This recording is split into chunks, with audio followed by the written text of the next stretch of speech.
Oh, beware, my lord, of jealousy. 'Tis the green-eyed monster which doth mock the meat it feeds on.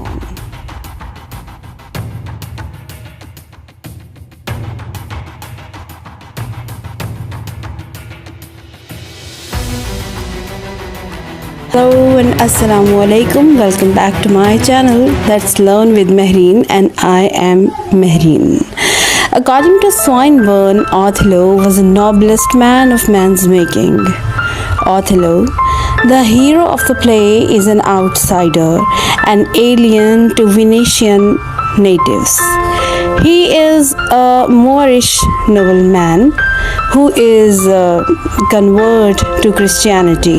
He serves to the state of Venus as a general and is later appointed governor of Cyprus. Othello has secretly married to a young, beautiful Venetian lady, Desdemona, the daughter of a Venetian senator, Brabantio. As the scene of the play is set in Venus, so most of the characters are Venetian. Iago is also a Venetian who serves under Othello as his ancient. Iago is in fact the villain of the play, the real manipulator. Emilia is Iago's wife and maid to Desdemona. Cassio is a young Florentine whom Othello appoints his lieutenant in preference to Iago, who seems to have been expecting this post. Rodrigo is an unsuccessful suitor by Desdemona, who is duped, exploited, and later killed by Iago. As I have told you earlier, that Othello is a Moorish nobleman and adventurer in the service of the Venetian state as a general against the Turks. Othello was for a long time the guest of a Venetian senator named Brabantio. While he stayed there, the host's youthful daughter, Desdemona, would eagerly listen to the guest's stories of great adventure until she came to fall in love with him. Othello and Desdemona married in secret. On the other hand, Othello has the misfortune of arousing Iago's animosity by choosing another man, Michael Cassio, as his lieutenant. The first step in Iago's plot was to awaken the senator during the night and report his daughter's elopement. Iago safeguarded himself from suspicion by shifting the blame to a rejected suitor of Desdemona named Rodrigo.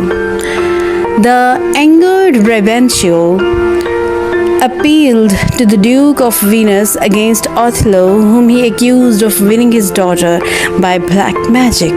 However, he came to know that just then the Venetian Senate was about to send Othello to Cyprus to protect that island against the threatened invasion of a Turkish fleet. Desdemona steadfastly refused to give up her husband and return to her father. Not only that, she asked the Duke's permission to accompany her husband to Cyprus. The unsuspecting Othello appointed the honest Iago to bring Desdemona after him. Iago persuaded the foolish Rodrigo to accompany him, giving him hope that he could still win Desdemona.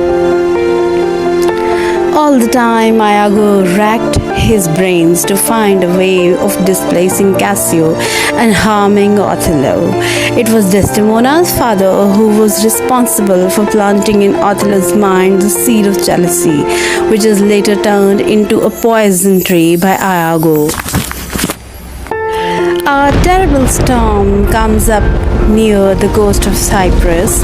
It has the effect of delaying the arrival of the forces from Venus, but it is also responsible for crippling the Turkish fleet and thus enabling the new governor of the island, Othello, to have no difficulty in driving them off.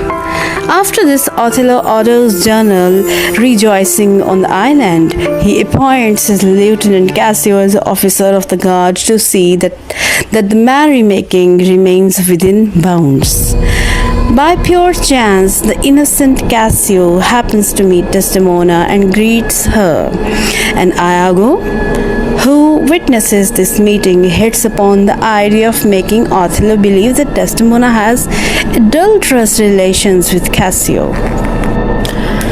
Othello announces festivities that night in honor of his wedding, and he leaves his lieutenant Cassio in command of the guard to keep order during the festivities. Iago comes up to Cassio early in the night and suggests in a friendly way that they drink together to Cassio's health, for he wants to make Cassio sufficiently drunk so that Rodrigo will be able to pick a quarrel with him.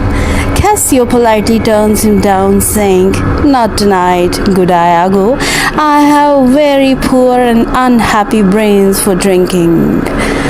Iago urges him very gently, "What man is a night of revels?" He implies that any man who refuses a glass or two of wine is clearly no man at all, and finally Cassio gives in. Cassio is quite correct about his inability to drink. He grows first sentimental, and then religious, and then full of outraged and rather talkative virtue. They all assure him that he is certainly not drunk, and he wanders off befuddled and pugnacious to be baited by Rodrigo into a blind rage. The former governor of the island tries to stop them from fighting, and Cassio has the ill luck to hurt him with his sword. Iago manages to create an added effect of clamor and confusion while pretending to try to stop them. And when Othello arrives, he is faced with a barbarous brawl, which, as far as he can discover, is wholly Cassio's fault. Othello therefore declares that he can no longer have Cassio as his lieutenant.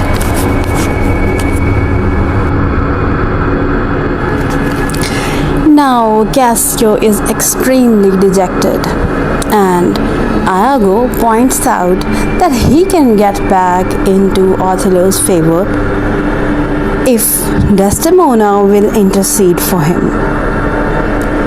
The general loves his wife so much that he can refuse her nothing, and Desdemona herself is always ready to do anyone a kindness. Cassio resolves to ask Desdemona for help the next morning, and Iago plans to make it appear to Othello that she is pleading for her lover. Early in the morning, Cassio presents himself at the castle and asks to see Desdemona. She agrees immediately to try and persuade her husband to take him back into the favor. And as they talk, Othello and Iago enter at a distance. And this is the beginning of the disaster. Iago, acting the part of a loyal and worried friend, makes a slight gesture of discomfort when he sees the two of them together. Othello asks whether it was not Cassio who parted from his wife, and Iago pretends that it could not have been Cassio who slunk away so guiltily from Othello's wife at his arrival.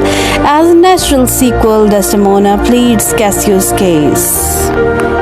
She is so fervent in Cassio's defense that Othello finally gives in to her. and says, I will deny thee nothing. Iago now has the situation exactly where he wants it, and as soon as Desdemona leaves, he inquires in affectionate and troubled tones if Cassio knew her before the marriage. Othello says that he did, and in fact acted as a go-between. Iago becomes even more troubled, giving a perfect picture of a reluctant friend hesitating on the brink of a disclosure that the husband has the right to know. Under Othello's prodding, Iago is brought to the admission that he suspects Cassio and Desdemona of making love to each other. A chance happening takes place to facilitate Iago's task. He is an old and valued friend of the Moor, and Othello has always trusted him. And Iago is always to cash this trust. Othello knows that this marriage is a risky one from the worldly point of view. Nothing holds it together but Desdemona's love for him, and there seems to be no reason why she should love a black man older than herself when a husband young, gallant like Cassio is available. Before they left Venus, Desdemona's father gave his new son-in-law a warning. Look to her, Moor, if thou hast eyes to see. She has deceived her father, and may thee. And now Iago makes the same point.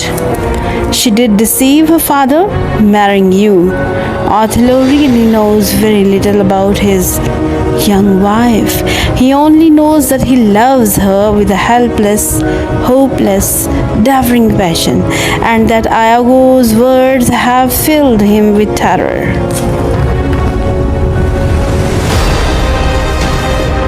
When Desdemona comes to Othello, she is instantly troubled. Are you not well? Othello says that he has a pain in his forehead, and she hopefully tries to bind his brow with a small handkerchief she has. He pushes it away, and the handkerchief falls to the floor between them. It is a silk handkerchief embroidered with strawberries, the first gift he had ever given her, and she used to kiss it and talk to it when he was away. For some time, Iago has been trying to persuade his wife Emilia to steal it from his mistress, and when Emilia finds it lying on the floor, forgotten in the Desdemona's worry over her husband, she picks it up and gives it to Iago. Iago has a use for it. He plans to drop it somewhere in Cassio's lodging where that innocent young man will be sure to find it. Now, doubt and uncertainty are the greatest torture to Othello. And Iago, seeing him waver, begins to fashion a string of outright lies. He describes how he heard Cassio talking in his sleep, reliving a love scene with Desdemona. And little by little, Iago builds a monstrous fabrication that thickens and takes shapes before Othello's eyes until it is more real than reality itself. Iago swears to give the wronged husband complete and unanswering service, even if it means Cassio's death, and Othello in turn gives him the place he has been angling for. It seems that time is the slave of Iago. On the other hand, Desdemona sends Cassio a message of good cheer. Tell him I have moved my lord in his behalf and hope all will be well. What chiefly troubles her at the moment is the loss of her handkerchief, and she is even more worried when Othello asks her to lend it to him. She says she does not have it about her at the moment, and her husband becomes so violent that she is afraid to say she has lost it. She tries to talk of Cassio, but all Othello can do is to shout, "The handkerchief! The handkerchief!" knowing it is in Cassio's hands and convinced that she gave it to him. He had said there was witchcraft in his gift. An Egyptian magician gave this handkerchief to Othello's mother, and that woman who lost it would also lost her husband's love. And Desdemona is almost ready to believe it.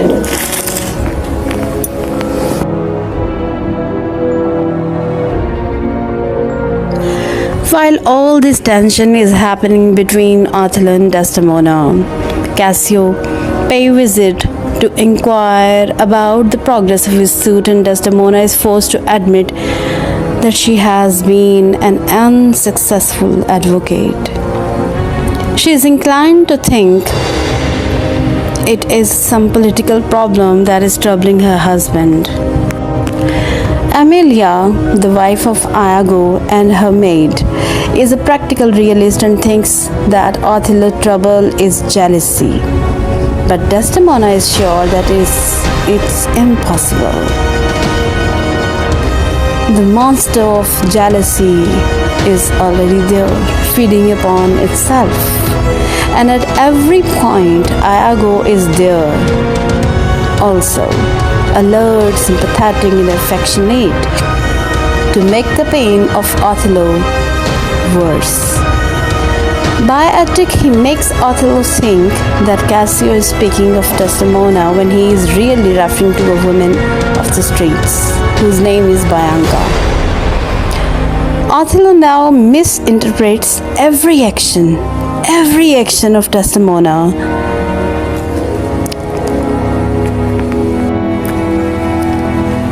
Lodovico, a messenger from Venus, arrives there and is shocked to discover that a breach has developed between Othello and Cassio. He also brings news that Othello is to be recalled to Venus, with Cassio taking over government of the island, and Desdemona remarks innocently that she is glad to hear it. Othello can bear no more and he strikes her. The Venetian messenger is appalled. The thing is unbelievable. As for Desdemona, she can make only one reply to her husband's brutality. I have not deserved this. I have not deserved this. Othello tries to force a confession from his wife's maid that Desdemona and Cassio are lovers, but Amelia is steadfast in her denials. Then he sends for Desdemona herself and tries to force the same admission from her. He does not use Cassio's name, and Desdemona still clings to the idea that Othello is enmeshed in some political difficulty. Amelia comes back to find her mistress in a blurred state, half between sleeping and waking. She decides to send Iago to ask her husband to forgive her for whatever it is that has made him angry. Iago assures her that it is some political matter that is troubling Othello and that it will pass. Go in and weep not, all things shall be well. Then, when Amelia has left the room, he sends Rodrigo off to murder Cassio. Rodrigo will do anything to get Desdemona for himself and goes obediently. As I have told you earlier, that Rodrigo is an unsuccessful suitor to Desdemona, and he still has the wish to get Desdemona at any cost. That is why he agrees to murder Cassio for Desdemona. Othello sends Desdemona to bed as night has fallen and gives instructions that her maid is to leave her. Emilia is reluctant to let her mistress be alone, but Desdemona insists. Iago's well-thought plans about setting Rodrigo and Cassio on each other so that one, if not both of them, are out of the way, misfire. Rodrigo stands in a hiding, waiting for Cassio to pass. His quick thirst in the dark does not penetrate Cassio's heavy coat, and Iago is obliged to strike. He wounds him in the leg. Cassio falls, and Iago believes him to be dead. But in fact, Cassio was not dead, he was only hurt. Then the scene shifts to the bedchamber of Othello. Othello enters his wife's bedchamber and at first stands for a long time by the bed in which his wife lies sleeping.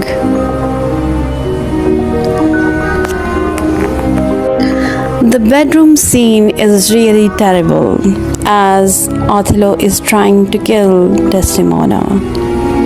The terrified Desdemona tries to protect herself with what little skill she has and struggles to make him realize that she is innocent.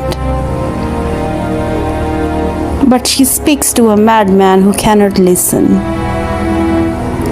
Then she learns that Cassio is dead and no one is left who can testify in her defense. And she abandons her useless outside, Emilia calling from the other side of the door, and Othello presses harder. He draws the bed curtains to hide what he has done, and Emilia comes in to say that Cassio is not killed but only wounded.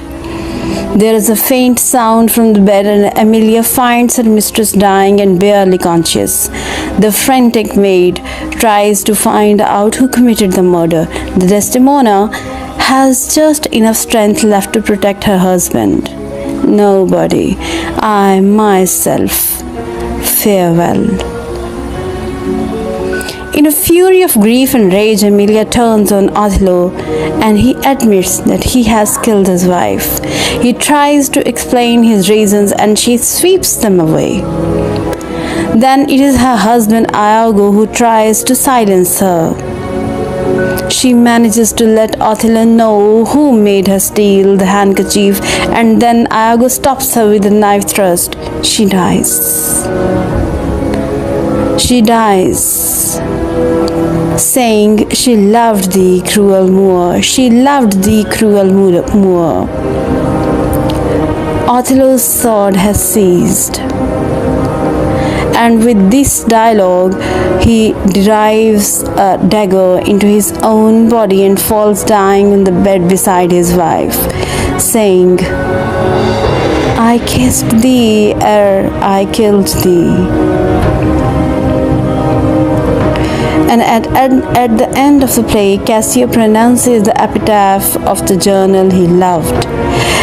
He was great of heart. Since Cassio is the new governor of Cyprus, it is his task to arrange for the punishment of Iago, who declares that from now on he would not speak a word.